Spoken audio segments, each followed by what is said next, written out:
പുതിയൊരു വീഡിയോയിലേക്ക് സ്വാഗതം. ഇന്ന് നമ്മുടെ ഏവരെ അമ്പരിപ്പിച്ചുകൊണ്ട് NSSന്റെ പോപ്പ് ഒരു പ്രസ്താവന നടത്തിയിരിക്കുന്നു. സതീശ് അഹങ്കാരിയാണെന്ന്, അയാൾ വിചാരിച്ചാൽ ഒന്നും നടക്കില്ല, NSS വിചാരിച്ചാൽ ഒരുപാട് കാര്യങ്ങൾ നടക്കുമെന്നൊക്കെയാണ് അദ്ദേഹം പറഞ്ഞത്. അദ്ദേഹം വിചാരിച്ചാൽ ആകെ നടക്കുന്ന കാര്യം സ്വന്തം മോന്റെ കാര്യം എന്താണെന്ന് നമുക്കറിയാം. മരുമോൻ ധനലക്ഷ്മി ബാങ്കിനകത്ത് വ്യാജ സർട്ടിഫിക്കറ്റ് ഉണ്ടാക്കി എങ്ങനെയാണ് കയറിയതെന്ന് നമുക്കറിയാം. പിന്നെ NSSൽ നടന്നിട്ടുള്ള ഒരുപാട് കാര്യങ്ങൾ അറിയാം. പിന്നെ തെങ്ങിൽ കയറാൻ അറിയാം. വേറെ ഇയാൾ വിചാരിച്ചാൽ നടക്കുന്ന 2 എയ്ഡഡ് കോളേജിലെ മാനേജ്മെന്റിലെ 2 അഡ്മിഷനോ 2 അപ്പോയിന്റ്മെന്റോ നടക്കും. അല്ലാതെ ഇയാൾ വിചാരിച്ചാൽ ഒരു കോപ്പും ഉണ്ടാവും. ഒരു പെന്തക്കോസ്ത് പാസ്റ്ററെ പിടിച്ചിട്ട് NSSന്റെ ഡയറക്ടർ ബോർഡ് ഇരുത്തിയിട്ട് വർഷം കുറെ ആയി. ഇന്നാണ് അയാളെ ഒന്ന് ഇറക്കി വിടാനുള്ള ഒരു അവസരം കിട്ടിയത്. ഇദ്ദേഹം വിചാരിച്ചാൽ നടക്കുന്നത് എന്തെന്ന് വെച്ച് കഴിഞ്ഞാല്, എനിക്ക് നേരിട്ട് അറിയാവുന്ന ഒരു കാര്യം, പണ്ട് ഈ പാസ്റ്ററുടെ അച്ഛൻ ബാലേഷപിള്ള ഒരു കുമ്പസാരം നടത്തി കുടുംബത്തിലെ രഹസ്യങ്ങളെ പറ്റി.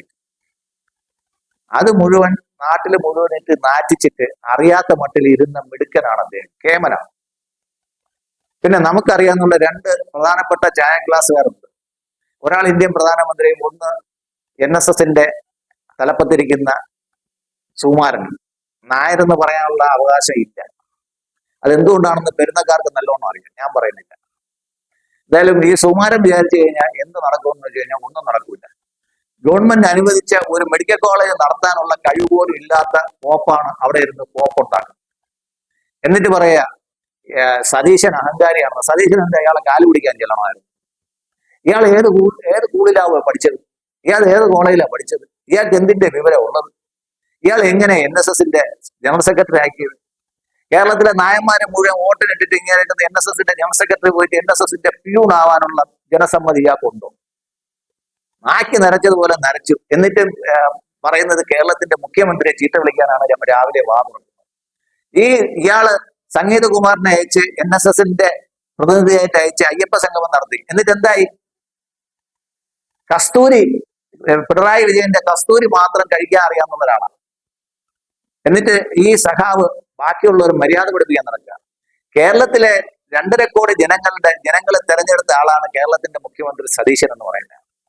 അദ്ദേഹത്തെ എതിർക്കാം, പക്ഷെ അയാളെ ധിക്കാരി എന്ന് വിളിക്കാനോ അഹങ്കാരി എന്ന് വിളിക്കാനോ അവഹേളിക്കാനോ ഒരു മത നേതാവിനും അധികാരമില്ല. 2, ഇയാള് മാത്രം NSSന്റെ പോപ്പെന്ന് പറയുന്നത്. നായന്മാരുടെ ആരാ ഇയാൾ? ഇയാളെ കൂടെയുള്ള നായന്മാർ ഹിന്ദു നായന്മാരാണോ, അതോ ക്രിസ്ത്യൻ നായന്മാരാണോ, അതോ മുസ്ലിം നായരാണോ? നിങ്ങൾ NSS എന്ന് പറയുമ്പോഴത്തെ നായർ സർവീസ് സൊസൈറ്റി എന്ന് പറയുന്ന മന്നത്ത് അപ്പൂപ്പൻ ഉണ്ടാക്കി വെച്ച ഒരു സംഭവമാണ്. അത് അന്ന് അദ്ദേഹം വിചാരിച്ചത് ഇത് എന്നും ഹിന്ദു നായന്മാർക്കുള്ളതായിരിക്കും. ഇപ്പൊ ഹിന്ദു നായന്മാർക്ക് പ്രവേശനം ഇല്ലാത്തതാണ് NSS. എന്നിട്ട് പറയാം സമദൂരം, നേരം വെളുക്കുമ്പോൾ സമദൂരം, വൈകുന്നേരമായ ചെറുദൂരം, രാത്രി ആയി കഴിഞ്ഞാൽ ഏത് ദൂരമാണെന്ന് ദൈവത്തിനെ അറിയണം.